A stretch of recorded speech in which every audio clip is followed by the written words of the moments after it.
قل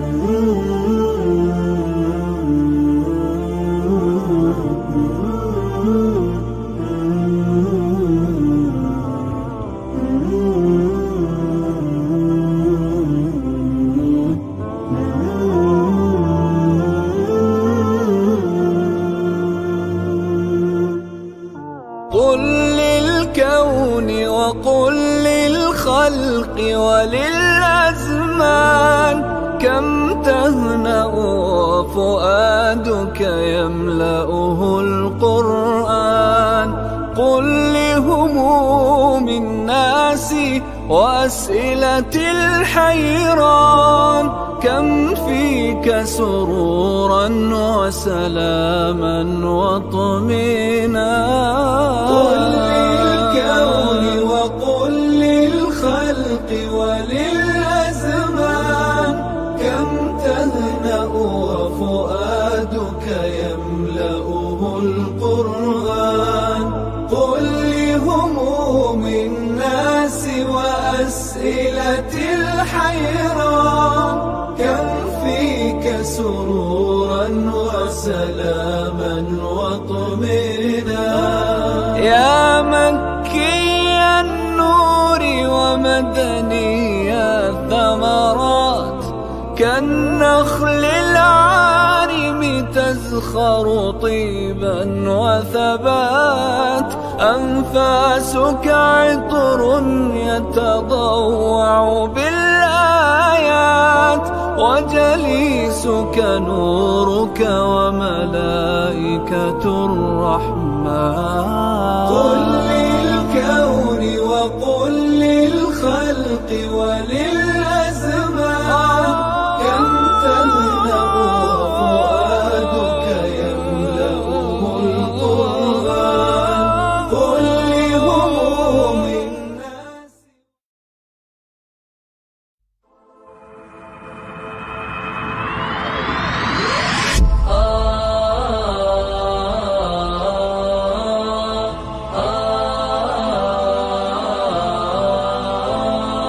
كن سعيدا كن فريدا عش بفخر في الحياة لا تبالي فالمعالي بالتحدي لا سواه. كن سعيدا كن فريدا عش بفخر في الحياة لا تبالي فالمعالي بالتحدي لا سواه.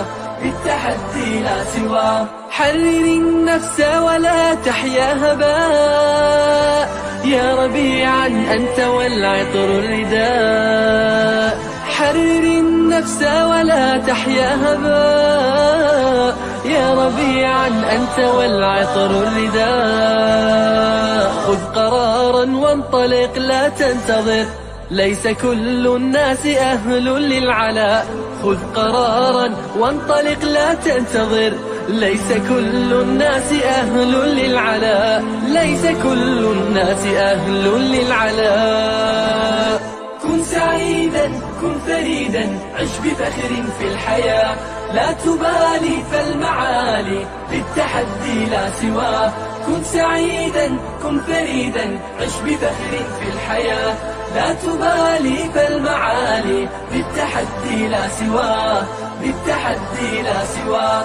ذلك الدهر الذي ترضى به هل يراك الكون من صناعه.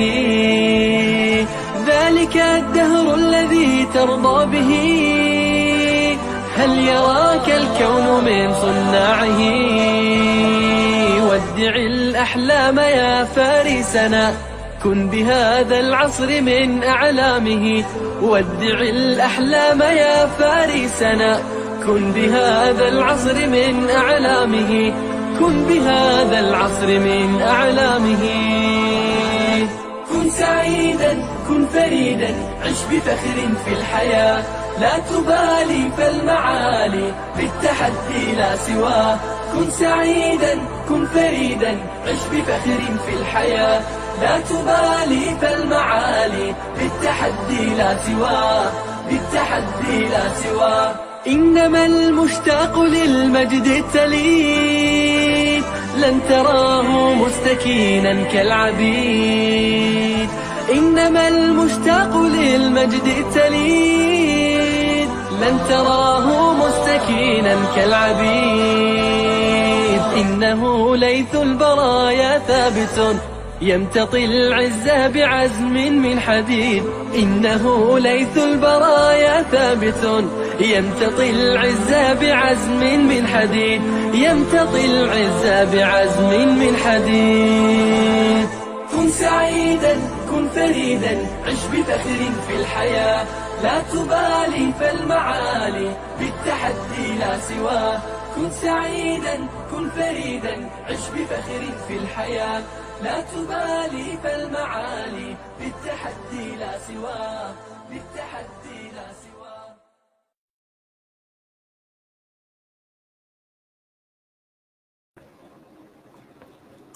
Bismillahirrahmanirrahim. Innal hamdalillah nahmaduhu wa nasta'inuhu wa nastaghfiruh wa na'udzu billahi min shururi anfusina wa min sayyiati a'malina. Man yahdihillahu fala mudhillalah wa man yudlilhu fala hadiyalah. Wa asyhadu an la ilaha illallah wahdahu la syarikalah wa asyhadu anna Muhammadan 'abduhu wa rasuluh. Amma ba'd. Rabbi shrah li sadri wa yassir li amri wa hlul 'uqdatam min lisani yafqahu qawli. Rabbi zidni ilma warzuqni fahma. Allahumma inna nas'aluka ilman nafi'a wa rizqan tayyiba wa amalan mutaqabbala. Assalamualaikum warahmatullahi wabarakatuh. Apa khabar jemaah muslimah kita di Masjid Kampung Siglap pada petang ini? Saya harap semuanya dalam keadaan yang sihat sejahtera hendaknya. Dan siapa bersama dengan kita pada petang ini? Okey. Siapa je? Siapa pun nak tengok jugalah. Tadi terlepas. Kita ada Puan Sofia Mansur. Assalamualaikum. Waalaikumsalam. Perlis Hadir. Oh, terima kasih Puan Sofia daripada Perlis kerana menyertai kami bersama-sama pada petang ini. Waalaikumsalam warahmatullahi. Mudah-mudahan Allah SWT memberikan manfaat pada perkongsian petang ini untuk diraih bersama. Dan kita ada Zizi. Assalamualaikum Ustazah. Waalaikumsalam warahmatullahi. Kak Siti Sujia kan. Assalamualaikum Ustazah. Waalaikumsalam warahmatullahi. Naziha juga bersama dengan kita. Terima kasih Naziha bersama dengan Ustazah pada petang ini. Kak Som, sama jugalah teman-teman yang biasa dengan kita kan. Kak Som, Assalamualaikum Ustazah, admin dan teman-teman semua. Semoga sihat dan ceria selalu. Alhamdulillah, sihat kami pada petang ini. Kak Siti, thank you admin. Lagu favourite playing now. Tadi saya dah beri dah hint pada admin, jangan lupa mainkan lagu favourite tu. Nanti kan ada orang merajuk, habislah kan hati dia berkecai-kecai. Tak tahu macam mana. Ya, Haji Aisyah, Mak Isa kita dengan kita pada petang ni. Alhamdulillah. Terima kasih Mak Isa bersama dengan kita. Assalamualaikum Ustazah. Waalaikumsalam warahmatullahi dan teman-teman pencinta ilmu. Kak Johara, Cik Salima, Kak Zah, Azki, Kak Aisyah, Kak Shima kita, Kak Norizan, Suzy juga. Terima kasih kepada semua yang bersama dengan kita pada petang ini. Alhamdulillah Allah Subhanahu Wa Taala memberikan kepada kita dengan peluang walaupun hari ini mendung, nampak lampu dapur pun lupa nak buka.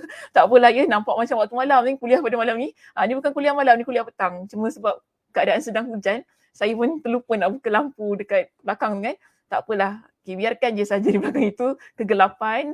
Kerana saya pun tak duduk kat situ. Okey, baik. Pada petang ini, kita akan mulakan pengajian di nombor yang keberapa, muka surat yang keberapa, okey, tajuk yang mana. Sila sebagaimana biasanya, letakkan di ruangan komen ya untuk kita lihat respon daripada jemaah. Okey, Kak Aisyah mungkin sudah bersedia untuk letakkan jawapannya. Okey, Kak Zah. Okey, baik. Kak Zah sebutkan di situ, muka surat 177. Poin 35 Ustazah. Mana nama Kak Zah tidak dipaparkan? Kak Nurzah Musa. Okey, Kak Nurzah Musa, muka surat 177.35. Okey, ada lagi Kak Som. Okey, Kak Som juga menyebutkan poin 35. Sekejap, kita poin 35 ke? Betul. Salah muka surat saya. Okey, poin 35. Muka surat 177. Kita juga ada Nadia. Okay, Nadia page 177. Lain sedikit ya Nadia di sini. Nadia betul muka surat 177. Poin 35. Okay, poinnya betul. Okay, page ada 177. Betul lah.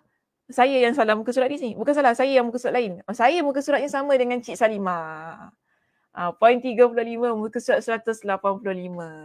Saya dengan Cik Salimah sama, berpisah tiada di situ. Okey, cuma yang lain sajalah ya berbeza. Tapi yang penting, yang penting kita lihat di sini ada 2 muka surat kerana cetakan kitab yang berbeza. Ada muka surat 177 dan sesiapa yang mana kitabnya cetakannya sama sebagaimana saya, kita berada di muka surat 185. Namun yang penting poinnya, poinnya cari poin yang ke-35. Poin yang ke-35 bertajuk, sebentar ya, lupa nak buka ni slide kita pada petang ni.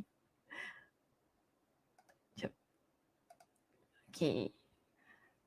Mana muka suratnya? Muka surat 185 ataupun 177 tadi ya. Di poin kita yang ke-35, tajuk kita agak panjang ya pada petang ini, iaitu maksiat menjatuhkan darjat serta kedudukan di sisi Allah dan sisi makhluknya. Okey. Maksiat menjatuhkan darjat serta kedudukan di sisi Allah dan di sisi makhluknya. Baik, so kita akan bincangkan, ini adalah kesan yang ke-35 apabila seseorang dia melakukan kemaksiatan dalam kehidupan mereka. Di perenggan kita yang pertama, sebagaimana biasanya setiap kali Imam Ibn Qayyim Al-Jauziyah beliau memulakan perbincangan dalam kitab ini, dia akan sebutkan terlebih dahulu kepada kita apakah kesan yang dilakukan ataupun apakah kesan yang didapatkan oleh mereka yang melakukan perbuatan kemaksiatan.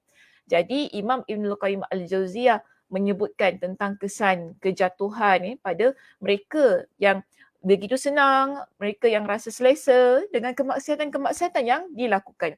Jadi dijelaskan kepada kita di antara dampak ataupun di antara kesan kemaksiatan yang ada apabila dilakukan ialah jatuhnya darjat. Jatuhnya darjat, kedudukan dan kemuliaan pelakunya di sisi Allah dan sisi para makhluknya.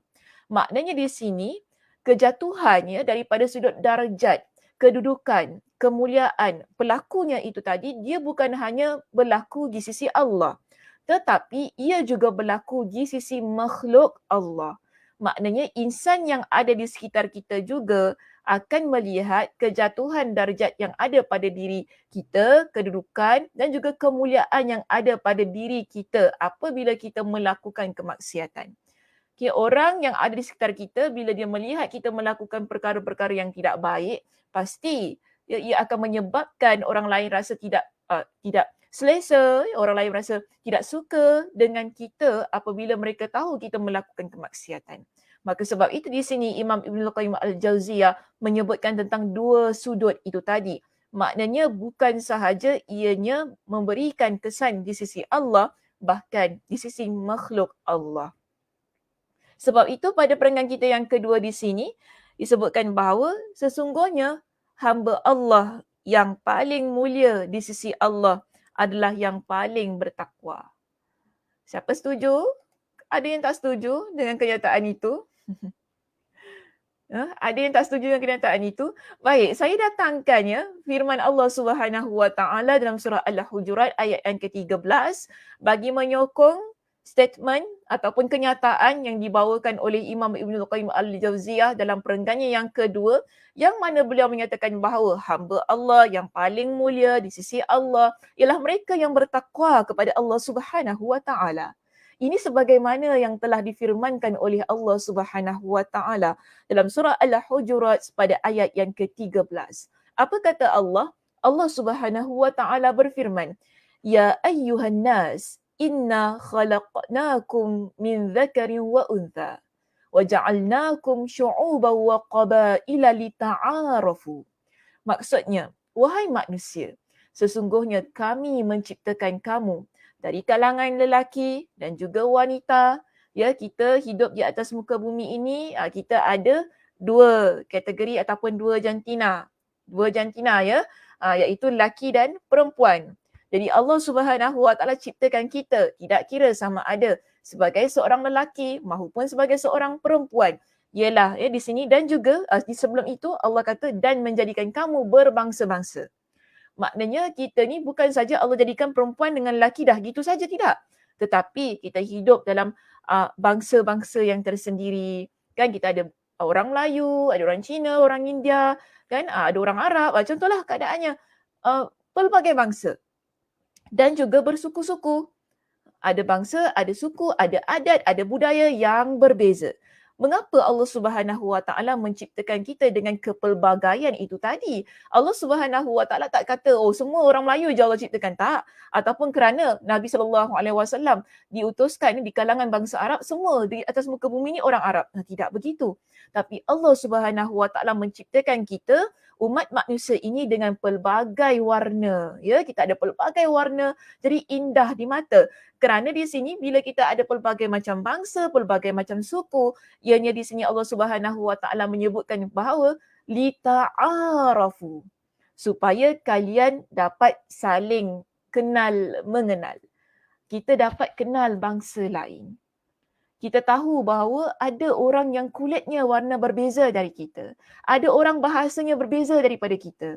Kan ada orang rupa bentuk wajahnya berbeza daripada bangsa kita. Yang kita nampak dah tahu dah ini orang ni lah, Mak Saleh ni lah, macam tu kan. Tengok muka dah tahu dah.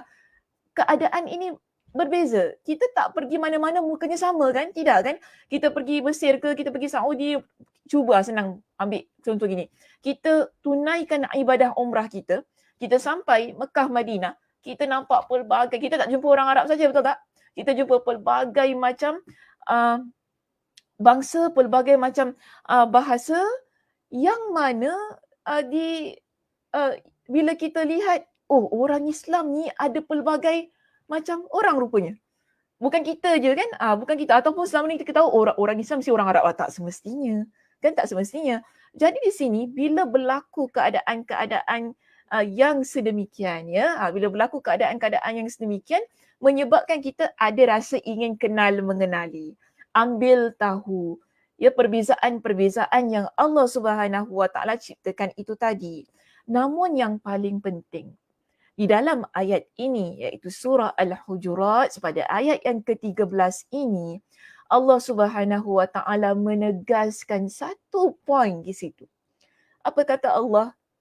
Inna akramakum indallahi atqakum.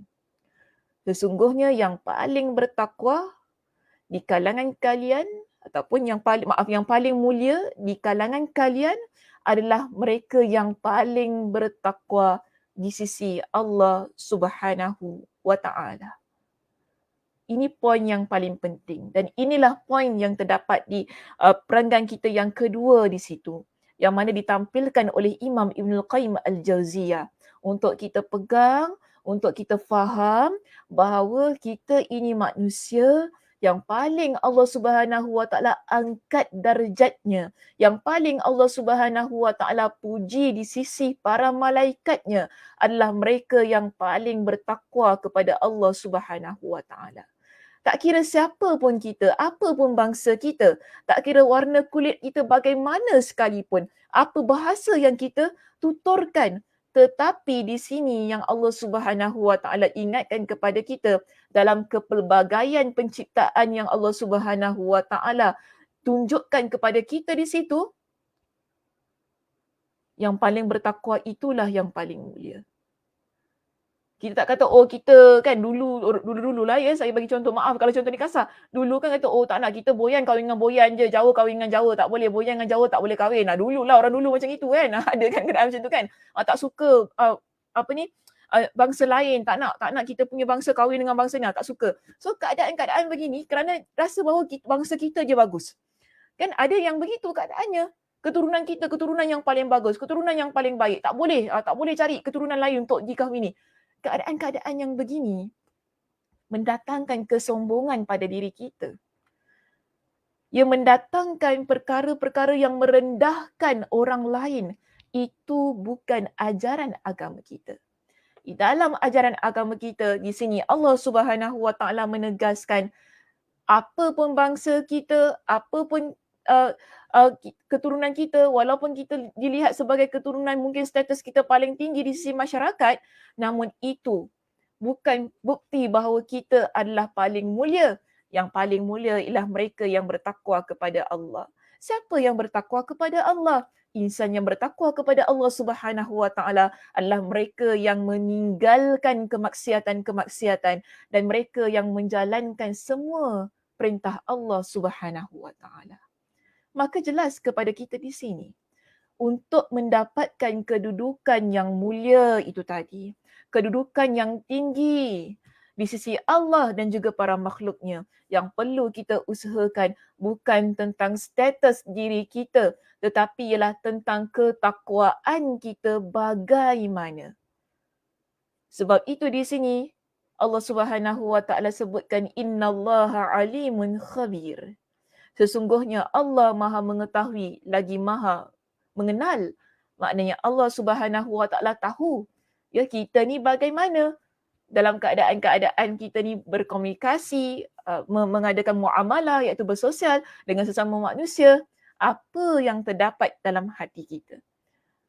Adakah kita ingin menyemaikan ketakwaan itu dalam hati ataupun kesombongan dalam hati kita? Allah Subhanahu Wa Taala Maha mengetahui dan Maha mengenali. Dan kita berbalik kepada dalam kitab kita di sini, apa katanya? Imam Ibn Qayyim Al-Jauziyah menyebutkan di situ, sedangkan hamba yang paling dekat kedudukannya dengan Allah adalah paling yang mentaatinya. Hamba yang paling dekat kedudukannya yang tadi paling mulia ialah hamba Allah yang mentaati Allah. Bukan mereka yang melakukan kemaksiatan. Sebab itu tadi di awal perenggan kita telah sebutkan. Kesan mereka yang melakukan kemaksiatan, kedudukannya, martabatnya, kemuliaannya jatuh. Kerana yang Allah Subhanahu Wa Taala tingkatkan kemuliaannya, kedudukannya, darjatnya adalah mereka yang mentaati Allah, bukan mereka yang melakukan kemaksiatan demi kemaksiatan. Dan di sini ya diingatkan kepada kita kedudukan seorang hamba tergantung pada ketaatannya kepada Allah. Kedudukan kita ini bergantung sejauh mana ataupun bagaimana kita taat kepada Allah Subhanahu Wa Taala. Adakah kita dah cukup menjalankan perintah Allah? Adakah kita ni jadi seorang hamba Allah yang lalai? Adakah kita meremehkan perintah Allah? Ataupun kita tak kuasa, kita memang tak kuasa. Tak kuasa nak solat, tak kuasalah nak tutup aurat, tak kuasalah jadi baik, lantaklah apa nak jadi ya. Yang penting aku dengan hidup aku. Mungkin ada orang sedemikian. Tapi bukan begitu. Yang Allah Subhanahu Wa Taala ingin tingkatkan darjat diri seseorang. Kerana Allah Subhanahu Wa Taala melihat bagaimana ketaatan kita kepada Dia. Adakah kita seorang hamba Allah yang taat kepada Allah? Barulah di sini kedudukan seseorang akan ditingkatkan, dinaikkan kemuliaannya. Dan kemudian disebutkan jika hamba itu mendurhakai Allah.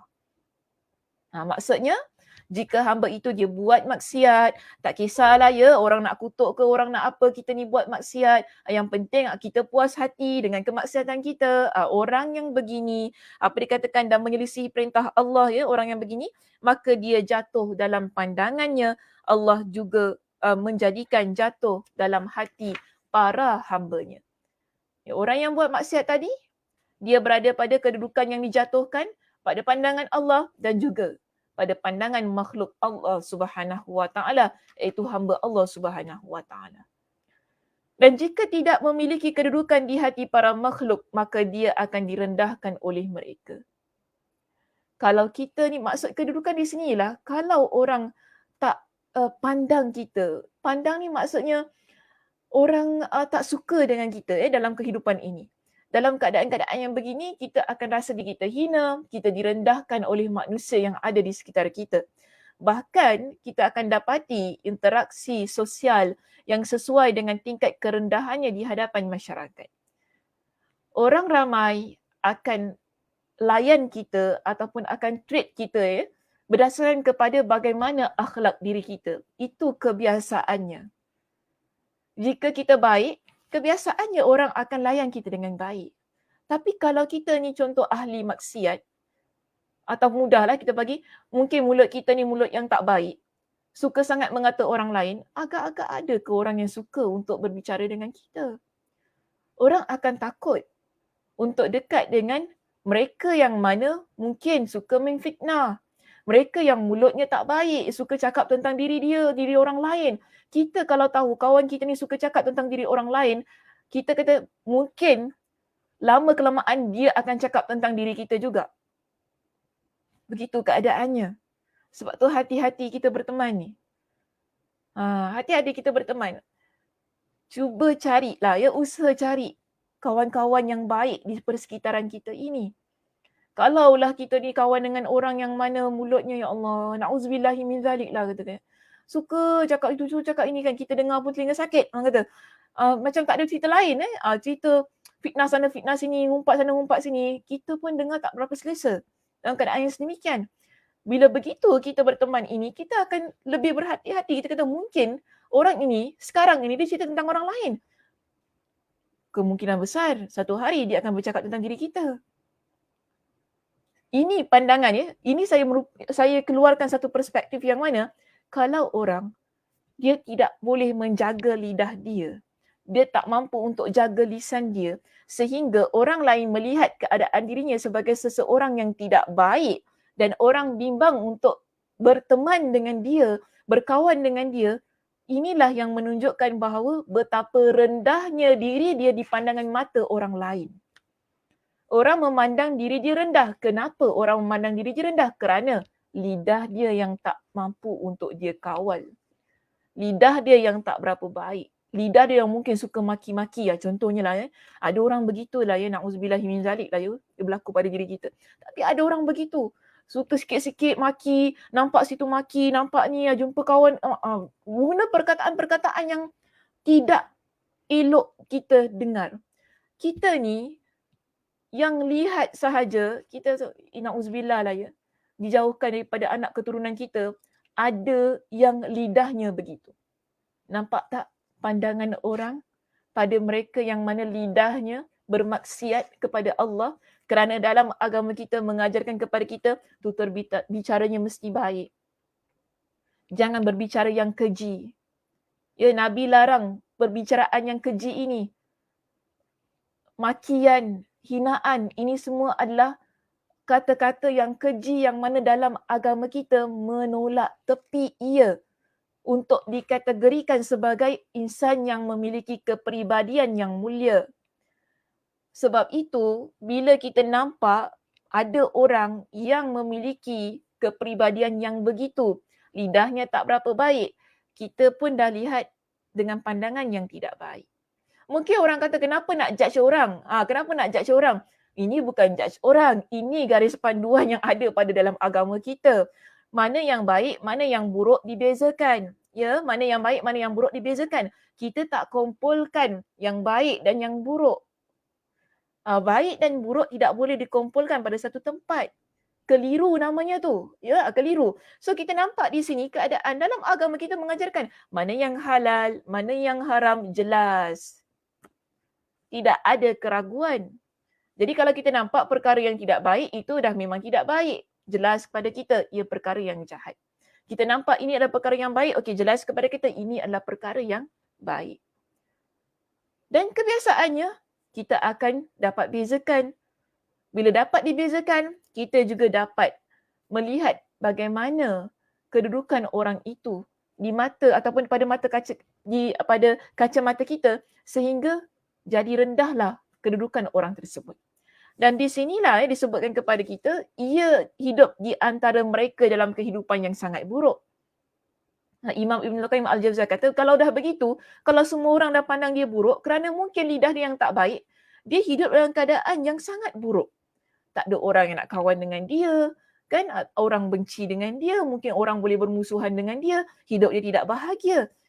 Walaupun keadaannya begitu, namun orang yang dia dah selesa dengan kemaksiatan, dia tak nampak keburukan kehidupan ini. Yang dia nampak ialah dah memang itu aku, nak buat macam mana? Ini orang yang banyak masalah dalam hidup. Dikatakan kepada kita namanya buruk, kedudukannya jatuh dan kondisinya menjadi hina. Dia tidak lagi memiliki kehormatan, keceriaan dan kegembiraan. Okey, dia tak lagi ada kehormatan pada diri dia, tidak lagi ada keceriaan, tidak lagi ada kegembiraan. Kerana apa? Kehidupannya dikelilingi orang yang tidak senang untuk berada dekat dengan diri dia. Tapi susahlah ya, kadang-kadang orang yang buat dosa ni dia tak sedar. Bukan nak cakap macam mana, dia bukan tak sedar apa, kadang-kadang kita dah ingatkan kan. Banyaklah kan kes macam tu kan, kita dah ingatkan, dah ada orang tegur, yang tegur secara terang-terangan, yang tegur secara sembunyi-sembunyi kan katakan. Mungkin ada orang tegur, namun masalahnya dia selesa dengan dosa itu, nak buat macam mana? Itu pilihan dia kan. Yang penting beginilah ya muslimah, kita doakan yang baik-baik untuk saudara kita yang mungkin dia belum lagi lah kita berhusnuzan. Mungkin dia belum lagi nampak jalan kebenaran itu. Doakan yang baik-baik. Mudah-mudahan Allah Subhanahu Wa Taala berikan hidayah pada diri dia. Ya, mudah-mudahan doakan yang terbaik ya, untuk saudara-saudara kita yang mungkin bagi pandangan kita memanglah ya ada banyak masalah. Kita pun tak rasa selesa dengan dia. Doakan yang baik-baik. Mudah-mudahan sebelum Allah Subhanahu Wa Taala tutup mata dia, Allah Subhanahu Wa Taala buka pintu hidayah untuk dia. Itulah doa yang terbaik untuk kita panjatkan kepada Allah Subhanahu Wa Taala. Ya. Baik, seterusnya kita lihat di sini ya, jatuhnya martabat dan kedudukan melahirkan segala bentuk kegundahan, kegelisahan dan kesedihan. Bila martabat seseorang jatuh, dia tidak memiliki kedudukan di sisi manusia. Maksud kedudukannya lah orang tak senang untuk berteman dengan dia dalam keadaan-keadaan yang begini. Apa yang akan datang pada diri dia? Dia akan rasa gundah, dia akan rasa gelisah dan dia akan rasa sedih. Kenapa hidup saya begini? Ini kalau dia nak rasalah. Kalau dia rasa begitu bagi saya, Alhamdulillah. Kenapa dia akan berusaha untuk berubah, untuk menjadi seorang muslimah yang lebih baik. Itu satu pembuka jalan ya untuk diri dia bila dia sedar tentang betapa sedihnya kehidupan dia ini. Itu akan menjadi satu peluang dan ruang bagi diri dia mengubah kehidupan dia yang mungkin dulu tidak baik kepada keadaan yang baik ataupun keadaan yang lebih baik. Ya, seterusnya tiada lagi keceriaan dan kegembiraan jika bukan kerana dimabuk syahwat. Apakah kelazatan maksiat dapat dibandingkan dengan rasa sakit tersebut? Ini satu persoalan lah ya yang diajukan kepada kita yang membaca. Namun yang paling penting, ada orang baru masuk, baru habis meeting. Allahuakbar. Okey, terima kasih masuk juga ya Kak Noh. Alhamdulillah. Maaf lambat baru habis meeting. Ya, tak apa. Boleh Kak Noh, jangan risau. Baik, kita lihat di sini. Yang paling penting pada topik ini, di samping kita tahu tadi betapa hinanya orang yang dia buat kemaksiatan, dia ada dosa dan martabatnya jatuh di sisi Allah dan juga manusia. Orang yang begini, dia kalau sedar, Alhamdulillah kan tadi saya kata, yang mana ia menjadi buka ataupun permulaan untuk dia bertaubat kepada Allah Subhanahu Wa Taala, lalu dia menjadi seorang muslimah yang baik. Namun salah satu keadaan yang perlu juga kita fahami, yang disebut sebagai salah satu nikmat Allah Subhanahu Wa Taala yang paling besar kepada diri kita sebagai seorang muslimah. Okay, ataupun kita kata antara lah ya, kerana nikmat Allah Subhanahu Wa Taala ini ada banyak dalam kehidupan kita. Jadi ada antaranya yang disebutkan ya pada perenggan kita yang ketiga ya, pada kalau muka surat saya 186 di situ, di perenggan yang ketiga kita dapati Imam Ibnul Qayyim Al-Jauziyah dia angkat lagi satu poin. Sebab tadi ada satu poin kan, iaitu poin yang mana dia kata orang yang paling mulia di sisi Allah ialah hamba Allah yang bertakwa. Di perenggan ini dia bawa satu lagi poin, dia highlightkan poin ini untuk kita pegang sampai bila-bila. Apa katanya dalam poin itu? Okey, beliau kata begini. Jatuhnya martabat dan kedudukan salah satu nikmat Allah yang terbesar kepada seorang hamba adalah dia meninggikan kedudukannya dan mengangkat namanya di antara para makhluknya. Ini nikmat yang Allah berikan. Bila ya muslimah kita lihat begini, hidup kita ini bila disenangi oleh orang di sekitar kita, itu adalah nikmat yang Allah berikan kepada kita. Bila kita hidup dalam keadaan yang mana tenang, orang ramai sayang pada kita, ya. Biasa, tapi kita juga faham dalam hidup ni tak semua orang akan suka kita. Itu standard. Okey, itu standard. Hatta Nabi SAW pun begitu. Dalam keadaan akhlak yang sebaik-baik akhlak, sebaik-baik manusia ni, Nabi SAW, ada orang yang tidak senang pada baginda. Itu standard dalam kehidupan kita. Biasa berlaku. Sebab kita tak boleh please everybody dalam kehidupan kita. Ya, kita tak boleh nak senangkan hati semua orang yang mana semua orang senang pada diri kita. Itu hak dia lah. Dia nak pandang kita macam mana ke, dia nak suka kita ke, tak suka kita ke, itu antara dengan Allah Subhanahu Wa Taala. Yang penting dalam hidup kita, kita berusaha untuk memiliki kepribadian yang mulia, kepribadian yang baik. Itu antaranya berusaha untuk meletakkan ketakwaan dalam diri kita. Kerana bila kita ini ada ramai orang yang sayang kita, senang dengan kita, orang suka untuk memiliki urusan, maksudnya mereka ni senang untuk bergaul, apa-apa perkara mereka suka untuk rujuk pada kita, untuk bantu kita, untuk uruskanlah apa-apa yang ada pada diri kita ini merupakan nikmat. Antara nikmat yang terbesar Allah berikan dalam kehidupan kita. Yang mana di sini bila Allah Subhanahu Wa Taala tinggikan kedudukan, mengangkat namanya di sekitar para makhluk, di sekitar hamba-Nya di sini, kita akan ada ketenangan dalam jiwa kita. Sebab itu banyak kali muslimah saya ingatkan kepada semua, usaha untuk jadi seorang muslimah yang baik, muslimah yang salihah. Usaha, ini perlu diusahakan. Tak boleh kita biarkan diri kita ni dengan akhlak kita. Kalau kita tahulah kita ni tak baik, kita tak boleh biarkan diri kita selama-lamanya begitu. Takkan daripada muda kita ni dah tahu kita ni tak baik sampai ketua kita nak begitu keadaannya kan. Kalau bahasa mak kita kata apa? Sudah-sudahlah. Macam itu kan. Dahlah, sudah-sudahlah kita ni begitu keadaannya. Dah-dahlah kita ni, cukuplah. Ya, kalau kita dulu dah memang cukup dah kita ni, masa muda-muda ni dulu kita buat banyak sangat benda-benda yang tak baik. Sudah cukup dah kita ni. Usahalah jadi orang yang baik sebelum kita menutup mata kita.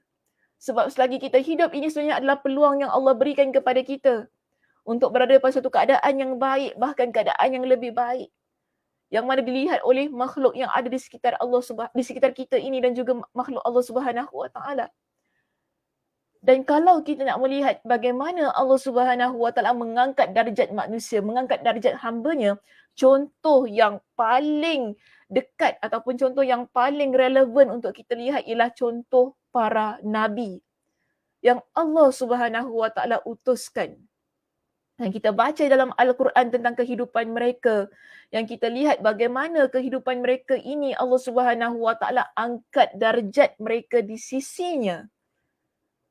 Ada ke kita baca ataupun kita dengar Allah Subhanahu Wa Taala angkat orang yang mana akhlaknya tak baik sebagai nabi? Tak mungkin itu berlaku, muslimah. Tak mungkin. Allah Subhanahu Wa Taala tak mungkin akan utuskan seorang yang bernama nabi tetapi akhlaknya teruk. Tak. Ataupun kepribadiannya buruk. Tak mungkin itu berlaku. Daripada Nabi Adam alaihissalam sehinggalah kepada penutup para nabi, iaitu Nabi SAW, membuktikan kepada kita yang diangkat darjatnya di sisi Allah Subhanahu Wa Taala, yang semuanya di kalangan para nabi itu memiliki ketakwaan, memiliki akhlak yang baik, kepribadian yang mulia. Itu contoh buat diri kita. Sebagaimana yang didatangkan oleh Imam Ibn Al-Qayyim Al-Jauziyah di sini. Dia berikan kepada kita dengan surah Sad, pada ayat yang ke-45 hingga 46. Apa kata Allah Subhanahu Wa Taala dalam ayat ini? Allah datangkan kepada kita contoh di kalangan para nabi, iaitu Allah sebutkan wazkur ibadana Ibrahim wa Ishaq wa Yaqub ulil aidi wal absar. Dan ingatlah hamba-hamba kami. Siapa? Nabi Ibrahim. Siapa lagi? Nabi Ishaq dan juga Nabi Yaqub, yang mempunyai perbuatan-perbuatan yang besar dan ilmu-ilmu yang tinggi. Allah kurniakan kepada mereka dengan perkara-perkara yang besar. Maknanya hal-hal ataupun keutamaan-keutamaan kepada ketiga-tiga Nabi ini. Bukan kita kata Nabi-Nabi yang lain Allah tak berikan keutamaan, bukan begitu. Tetapi ayat ini datangkan sebagai contoh untuk diri kita. Untuk lihat Allah angkat darjat orang yang memiliki kemuliaan, orang yang memiliki keutamaan. Allah berikan kepada mereka dengan ilmu yang tinggi. Yang mana Allah kata, Inna akhlasnahum bi khalisatin zikraddar. Sesungguhnya kami telah menyucikan mereka dengan menganugerahkan kepada mereka akhlak yang tinggi. Nampak tak? Akhlak yang tinggi, iaitu selalu mengingatkan manusia kepada negeri akhirat. Allah Subhanahu Wa Taala utus kepada umat manusia di kalangan para nabi akhlaknya yang terbaik, bagi mendidik umat manusia supaya mereka bersifat, mereka berakhlak, mereka menghiasi diri mereka dengan budi pekerti yang mulia. Kerana seorang yang berada di atas iaitu pemimpin, dia perlu menunjukkan ciri-ciri yang terbaik, ciri-ciri yang mulia sehingga orang yang mengikutinya, orang yang melihat dia akan rasa hendak memiliki akhlak yang sama sebagai orang yang mereka lihat berada di hadapan itu. Maka di sini Allah Subhanahu Wa Taala kata, kami anugerahkan, kami berikan kepada mereka ini dengan keistimewaan.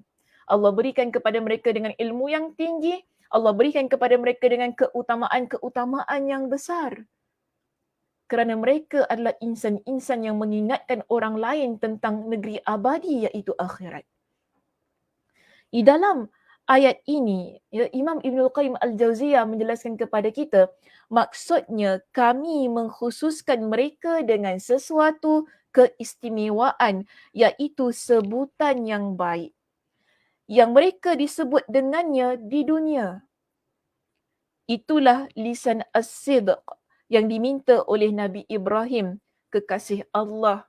Nabi Ibrahim alaihissalam pun berdoa, waj'alli lisana sidqin fil akhirin, dan jadikanlah aku lisan yang as-sidq, yang memiliki sebutan yang baik bagi orang-orang yang datang kemudian. Ini doa Nabi Ibrahim semasa hayatnya, meminta Allah Subhanahu Wa Taala supaya beliau menjadi nama yang disebut sebagai nama yang baik.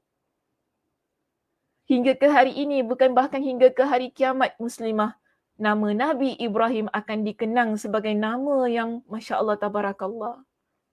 Nama yang memiliki keutamaan. Bukan semata-mata baginda adalah seorang Nabi, tetapi baginda telah banyak menunjukkan kepada kita dengan contoh-contoh yang terbaik.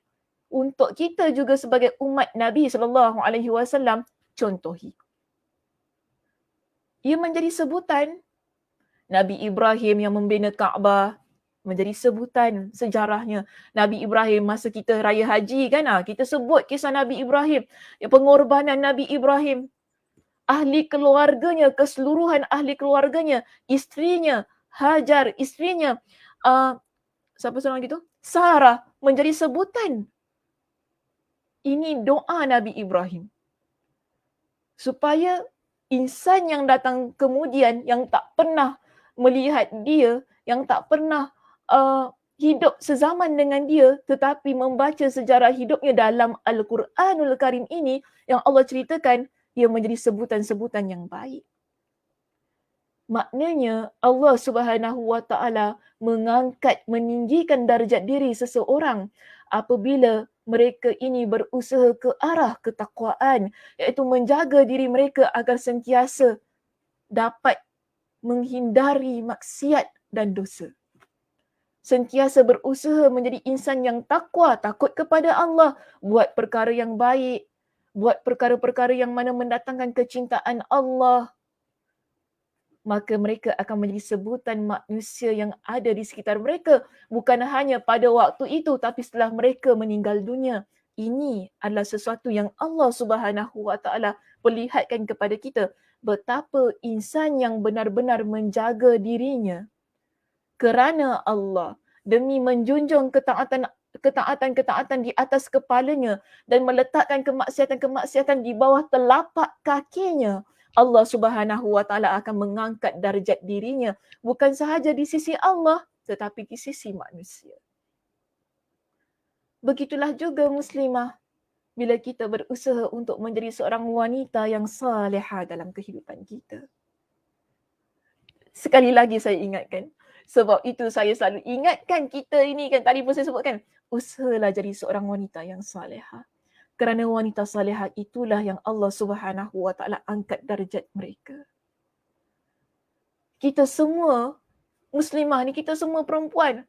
Kita faham perasaan orang perempuan, kita faham apa yang orang perempuan rasa, kita tahu macam mana perangai orang perempuan sebab kita perempuan.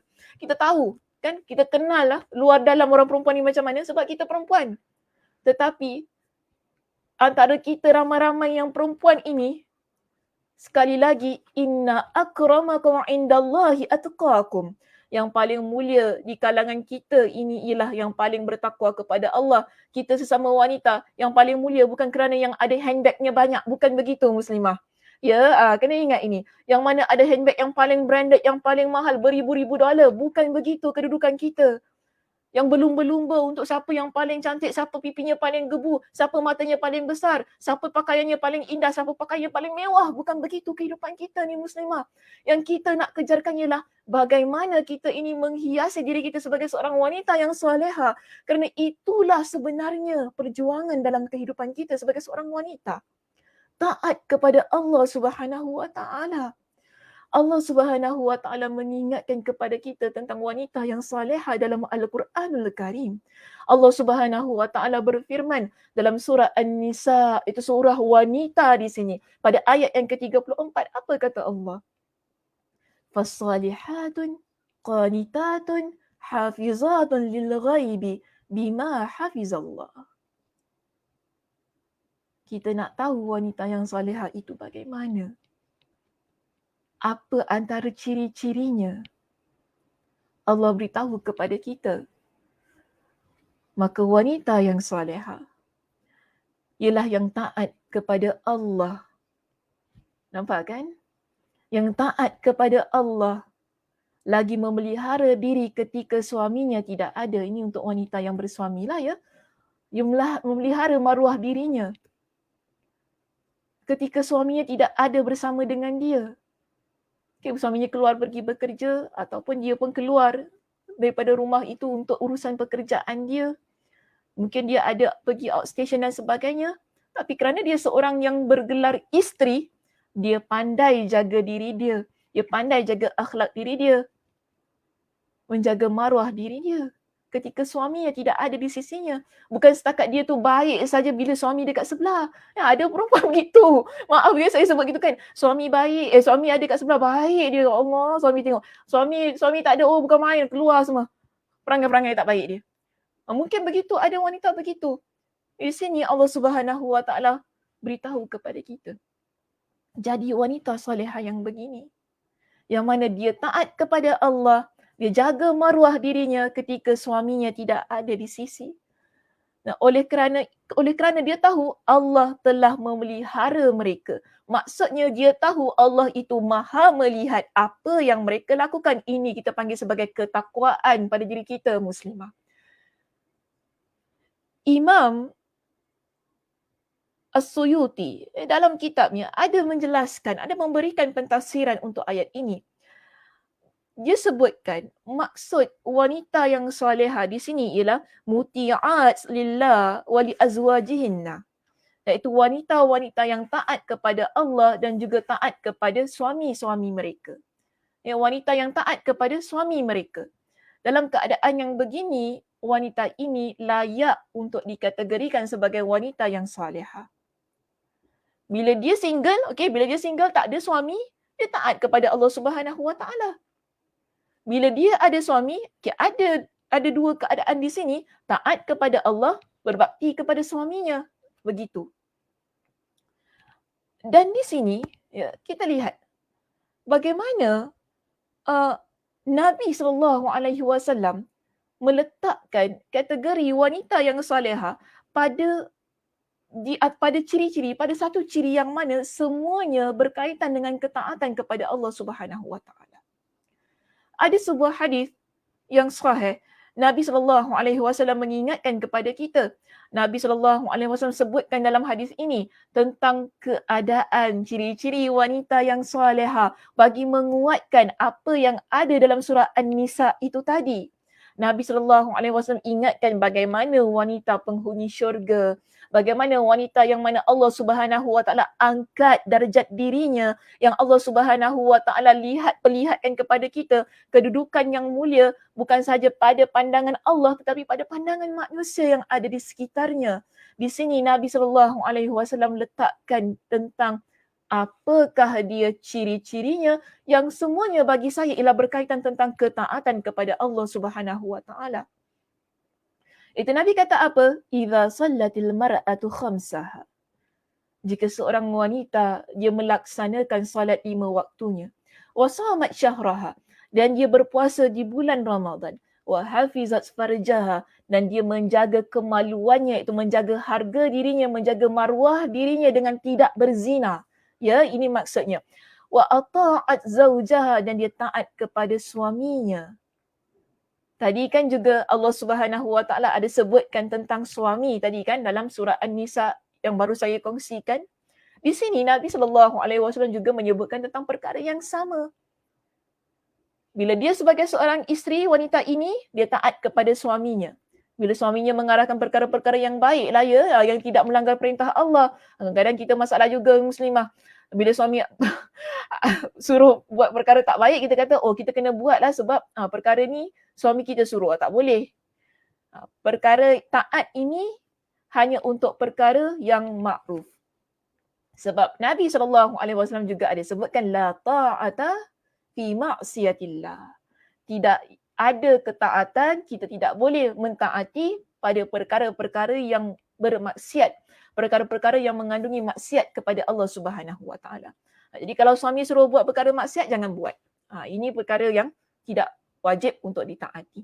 Yang dimaksudkan dengan ketaatan di sini lah bila suami mengarahkan kita solat contohnya, tutup aurat, kan, menjadi seorang muslimah yang bicaranya baik, sopan santun, seorang wanita yang berbakti kepada kedua ibu ayahnya. Suami perintahkan. Mungkin kita ni memang jarang-jarang call mak kita, suami kata kan, nak call lah mak tu, kesian mak tu kan kat rumah tu tak ada orang call. Biarlah malas. Aduh dia. Biarlah malas nak call. Buat apa nak call? Menyampailah. Nanti sikit-sikit je minta duit. Kadang-kadang kita begitu tapi suami kita tegur kita contohnya.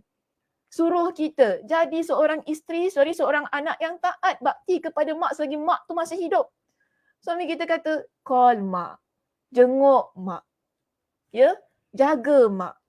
Kita tak nak. Ini maksudnya kita tak dengar apa yang suami kita perintahkan itu tadi. Perintah yang baik, bukan? Perintah yang baik. Yang menjadikan diri kita seorang muslimah yang salihah. Kalau tak nak ikut, itu masalah diri kita lah ya. Sedangkan suami ini suami yang soleh, mengajar isterinya supaya menjadi isteri yang salihah. Begitu keadaannya.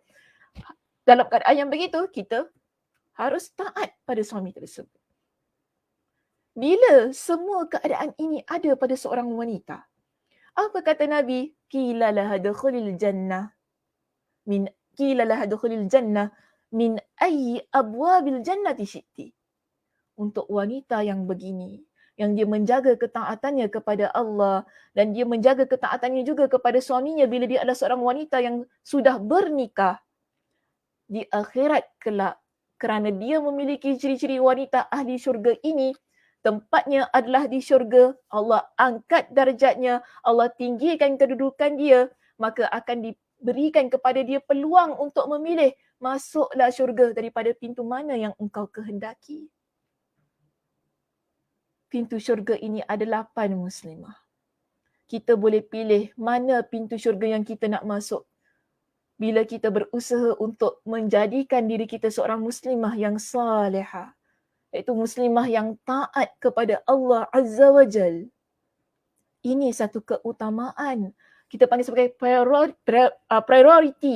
priority yang Allah Subhanahu wa Taala berikan, keutamaan, satu bentuk yang tidak mungkin ada pada semua wanita. Tapi Allah berikan.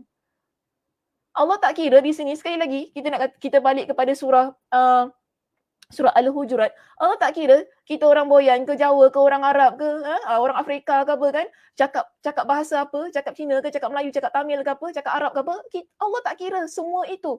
Tak kira keturunan kita apa pun, tak kira kita kaya macam mana, kita miskin macam mana, tak kira kita ni pakai pakaian yang bagaimana, maksudnya pakai pakaian yang mahal ke, tudung mahal ke, kan jubah abaya tempah daripada Dubai ke apa, tak kira. Allah tak kira semua itu. Bukan itu yang Allah lihat. Tapi Allah lihat bagaimana ketaatan kita kepada Allah ketika kita melaksanakan semua yang Allah Subhanahu Wa Taala perintahkan. Itulah yang menjadi penyebab seorang wanita Allah angkat kedudukannya di sisinya dan juga di kalangan manusia yang ada di sekitarnya. Sebab itu Nabi SAW juga ada menyebutkan kepada kita tanda kebahagiaan dan tanda penderitaan pada diri seseorang manusia.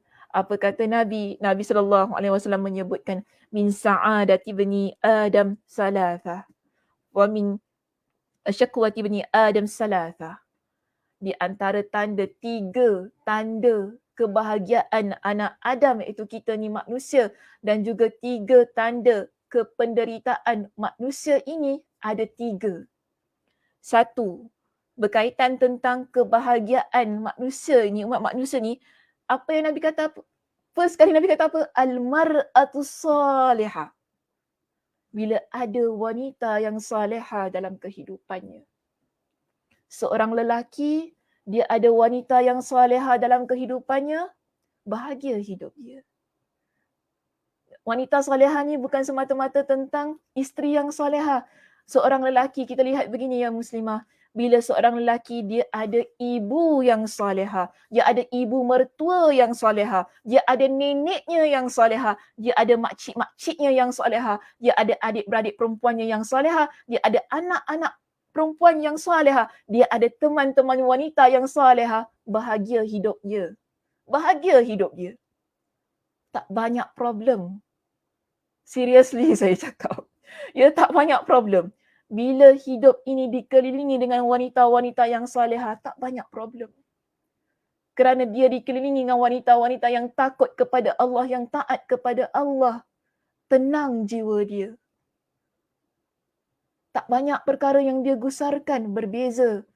Tanda anak Adam ini, manusia ini, bila dia tu derita, bila dia dikelilingi dengan wanita-wanita yang tidak salihah. Ini Nabi sebutkan. Bukan saya sebut ya, ini Nabi sebutkan. Bayangkan kalau mak dia tak salihah, isteri dia tak salihah, dah duk bergaduh dah satu rumah, macam mana dia tengah-tengah ni. Campur pula dengan anak perangai sama macam nenek dengan isteri, ya Allah ya Tuhanku. Huru hara hidup kan? Huru hara. Nak dengar cakap mana satu ni? Ini isteri, ini mak, Allah serba salah jadinya. Benarlah kata Nabi, penderitaan bagi anak Adam itu bila ada pada hidup dia wanita yang iaitu wanita yang tidak baik, wanita yang tidak salihah. Tadi Nabi SAW ada sebutkan 3 bukan? Saya sebutkan, pertama, wanita yang salihah adalah tanda kebahagiaan anak Adam. Kedua ialah Nabi sebutkan tempat tinggal yang baik. Ketiga, Nabi SAW sebutkan tentang kenderaan yang baik yang dia miliki ataupun yang dia naiki. 3 ini adalah punca kebahagiaan, punca kesenangan bagi seseorang manusia. Sebaliknya, bila dia memiliki 3 itu tapi terbalik. Ada wanita dalam hidup dia tapi wanita yang tak salihah. Ini tanda penderitaan bagi diri dia. Dia ada rumah tapi rumah yang tak baiklah, rumah yang banyak masalah, rumah yang ialah rumah banyak masalah ni macam-macam lah ya. Saya nak define benda tu pun susah. Tapi kita masing-masing tahu dah rumah yang bermasalah ni bagaimana. Kan rumah tu tidak mendatangkan kebahagiaan. Dalam rumah ni ada pelbagai macam kemaksiatan. Dalam rumah itu jauh daripada orang-orang yang solat. Maknanya ini penderitaan. Rumah yang tidak baik begitu keadaannya. Jauh daripada ayat Al-Quran. Tidak dibacakan ayat Al-Quran. Sunyi walaupun ada orang tapi rasa sunyi. Ini rumah yang tak saleh lah senang kata. Rumah yang tidak baik. tanda penderitaan bagi diri seseorang insan. Dan sebaliknya juga Nabi sebutkan kenderaan yang tidak baik yang dia miliki ataupun yang dia naiki. Bahaya kenderaan yang tak baik ni kalau kita naik. Boleh mengorbankan jiwa. Betul tak? Boleh mengorbankan jiwa dan nyawa kita bila kita naik satu kenderaan yang mendatangkan mudarat bagi diri kita. Tapi yang penting saya nak highlightkan dalam hadis yang diriwayatkan oleh Imam Ahmad dengan sanad yang sahih li ghairihi itu tadi, betapa Nabi SAW melihat kedudukan seorang wanita yang salihah sebagai tanda kebahagiaan bagi diri manusia yang ada di sekitarnya. Bila kita salihah ni muslimah, bila kita berusaha untuk jadi seorang muslimah yang salihah, muslimah yang baik, kita berusaha untuk menghadirkan suasana yang baik untuk semua orang yang ada di sekitar kita. Inilah pandangan yang ada pada manusia. Manusia bila lihat kita, Masya Allah, Tabarakallah, tenang saya lihat wanita ini. Tenang, saya suka, maknanya tak banyak problem wanita ini. Kita duduk dengan dia, bicaranya Masya Allah tak menyakitkan hati kita. Bicaranya sedap didengar. Bicaranya taklah menyindir, tak maki-maki, tak cakap benda-benda yang kasar. Kita duduk dengan dia, Masya Allah, Tabarakallah. Kita rasa, Ya Allah, ini wanita ke bidadari? Ini manusia ke bidadari ni? Macam itu keadaannya.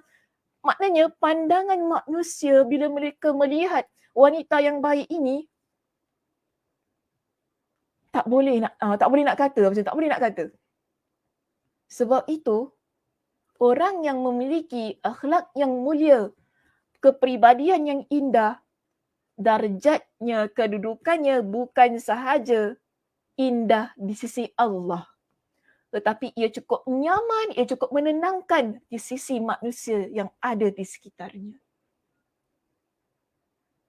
Maknanya tak mustahil muslimah untuk kita memiliki kedudukan yang mulia ini. Kedudukan yang tinggi, tak mustahil. Kita tak kata, sebab dalam kitab cuma berikan kepada kita dengan contoh di kalangan para Nabi. Nanti kita boleh kata, alah itu Nabi Ustazah, mestilah Nabi boleh, mestilah Nabi Allah sayang diorang, mestilah kalau dah namanya Nabi Allah tinggikan keadaan darjat mereka. Walaupun ada orang ramai kutuk mereka, tapi masih lagi ada orang yang sayang dan cinta pada mereka. Dah katanya Nabi, kita ni siapa? Kita bukan Nabi. Tapi kena ingat muslimah, kita ini hamba Allah yang Allah berikan peluang dan ruang untuk terus-terusan menyemai ketakwaan dalam hati kita selama mana adanya kehidupan yang diberikan pada diri kita. Dalam nas Al-Quran, dalam hadis Nabi SAW banyak menunjukkan kepada kita yang bukan Nabi juga di kalangan wanita Allah Subhanahu Wa Taala tinggikan darjat kedudukan mereka. Kerana apa? Kerana mereka adalah wanita yang salihah. Kita sama-sama manusia muslimah. Potensinya, ruangnya begitu besar. Cuma persoalannya, adakah kita ingin memperjuangkan ketakwaan itu dalam diri kita? Adakah kita nak terus-terusan untuk berjuang berada pada landasan yang salihah itu tadi? Kalau kita ingin, Alhamdulillah, maknanya kita sudah buka ruang tersebut dan kita nak ia berada pada diri kita hingga ke akhir hayat kita, sehingga walaupun banyak pelbagai rintangan yang mendatang, cabaran, ujian, musibah ketika kita nak jadi seorang muslimah yang salihah ini, kita tidak akan beranjak daripada jalan itu kerana kita tahu ihfazillah yahfazka. Siapa yang dia jaga Allah, iaitu siapa yang menjadi seorang muslimah yang taat kepada Allah, yang meninggalkan segala larangan Allah, maka Allah akan jaga dia. Susah macam mana pun kehidupan dia, sukar macam mana pun, berbagai macam hinaan, apa pun yang datang pada hidup dia, Allah takkan pernah tinggalkan dia. Inilah keyakinan seorang muslimah yang ingin terus-terusan mencari penawar bagi hatinya. Seorang muslimah yang sentiasa ingin supaya hatinya tenang, hati orang di sekitarnya juga tenang, nyaman, sebagaimana yang telah kita bincangkan itu tadi. Okey muslimah, itu sahaja perbincangan kita untuk petang ini. Sikit lagi nak cakap pagi. Untuk petang ini, Mudah-mudahan Allah Subhanahu Wa Taala memberikan kepada kita dengan kefahaman, ya. Kita semua dapat memahami apa yang disampaikan, memberikan semangat untuk diri kita menjadi seorang muslimah yang solehah, yang bertakwa kepada Allah Subhanahu Wa Taala, yang sentiasa ingin menyemai kecintaan juga dalam hati kita kepada insan yang ada di sekitar kita. Okay, alhamdulillah, selesai kuliah kita. Terima kasih kepada semua yang bersama dengan saya, yang memberikan sepenuh perhatiannya pada perbincangan kita di petang ini. Okay. Contohnya Azfa di sini. Terima kasih Azfa. Alhamdulillah, jazakillahu khairan Ustazah. Alhamdulillah, terima kasih Azfa bersama dengan Ustazah, ya, pada petang ini. Kak Som, alhamdulillah, terima kasih Ustazah atas pencerahan ilmu yang bermanfaat. Alhamdulillah, ya, untuk saya juga, ya, apa perkara yang kita bincangkan petang ini, ia terutamanya untuk diri saya juga, untuk memberi kekuatan untuk diri saya juga dan kita semua. Jazakillah khair wa iyyak. Nura, di situ, jazakillah khairan kasiran atas ilmu yang bermanfaat wa iyyak. Alhamdulillah, ya, semualah, ya, yang bersama dengan saya, Kak Zah, Mak Isa kita, Faiza, Kak Rohaya, Kak Nur, ya, walaupun masuk lambat, ya, tadi Kak Nur, okay, Cik Salima, Nurizan, di situ Puan Nurizan kita, Kak Shima kita, dan juga Kak Mas terakhir sekali di situ. Kak Mas, macam lama pula tak nampak, ya. Jazakillah khair. Doktor sejuk mata memandang, sujud lagi bila berbicara. Masya Allah, tabarakallah. Untuk kita semua lah, ya. Terima kasih doktor, sama-sama, ya. Kasih diterima Kak Mas. Mudah-mudahan Allah Subhanahu Wa Taala memberikan kekuatan pada diri kita untuk terus-terusan bersabar, ya, di atas jalan yang penuh perjuangan ini untuk mendidik diri menjadi seorang muslimah yang hatinya tenang, hatinya penuh kesabaran, hatinya penuh dengan kecintaan, ya, untuk melaksanakan setiap ketaatan-ketaatan yang telah diletakkan di atas bahu kita ini. Okey muslimah, sekali lagi terima kasih di atas perhatiannya. Saya tutup, ya, kuliah kita pada petang ini dengan tasbih kafarah. Subhanakallahumma wa bihamdika asyhadu an la ilaha illa anta astaghfiruka wa atubu ilaik. Assalamualaikum warahmatullahi wabarakatuh.